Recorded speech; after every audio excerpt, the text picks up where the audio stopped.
Tech Revision with Mrs. Swanee Pooh. Hi Year 11, another video to give you some assistance with some of the theory stuff that you need to know for your D&T mock as well as the exams in the summer. So this video is going to cover the way that materials can be modified.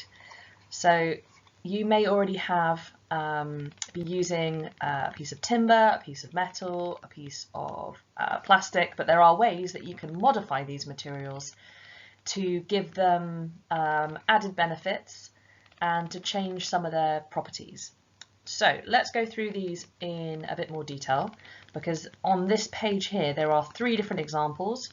One modification that you can make to wood, which is called seasoning, a modification that you can make to metal, which is called annealing, and another modification that you can make to plastics, which is using something called stabilizers, and those can be added to the actual polymer when it's manufactured. So we're going to go through these one by one, starting with seasoning. So seasoning basically means to remove all of the water, the moisture from wood.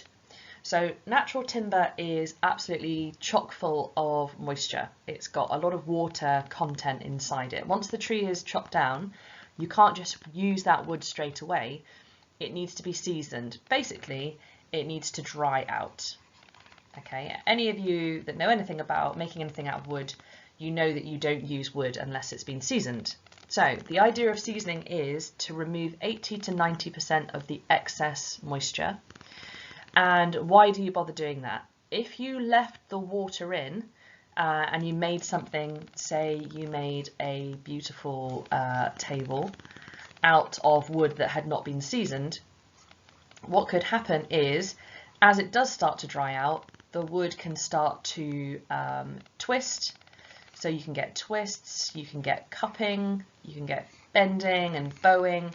So the tables of your the legs of your table, before you know it, could get all twisted, and you could even get a whopping great big crack through the middle of your table, because as the wood dries out, it kind of naturally twists and changes shape.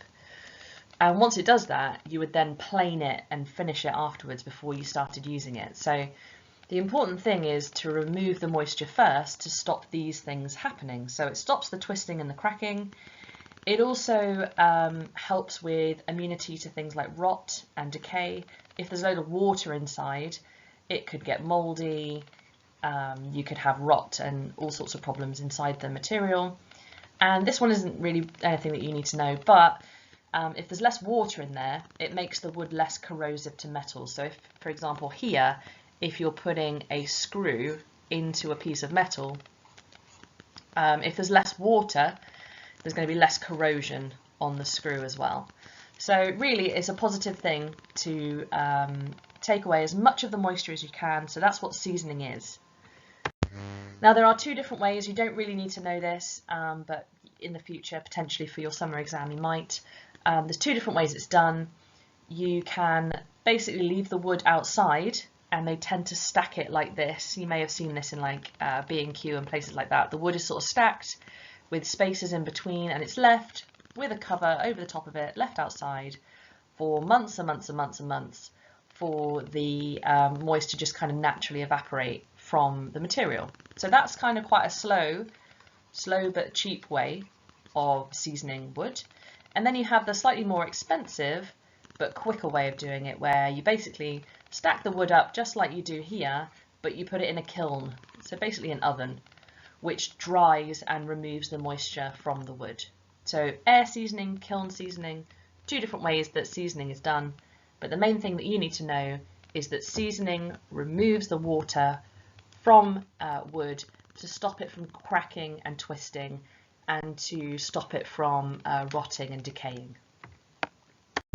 Okay, the next one, and please try and ignore this terrible GIF down here on the side. I'll explain that in a second. I don't know why this guy's got hair and this guy doesn't, but hey, never mind. The second one is called annealing, and this is for metal. So this is a form of heat treatment. So what you do is you heat the metal up. So say you had a nice chunk of metal here like this. You had your blowtorch, yes, that is a blowtorch, and you heat the metal up and you heat it until it goes red. So there we go, perfect colour I've got. It goes red, and then you let it cool really slowly. Okay, you don't kind of quench it, which is like plunging it in water. You just let the metal cool down, and once you've taken it to that red zone and then let it cool down, the metal is much noticeably softer and more malleable, meaning you can more easily hammer it into curved shapes. You can bend it easier, like this strange person here in comparison to this guy who's clearly struggling.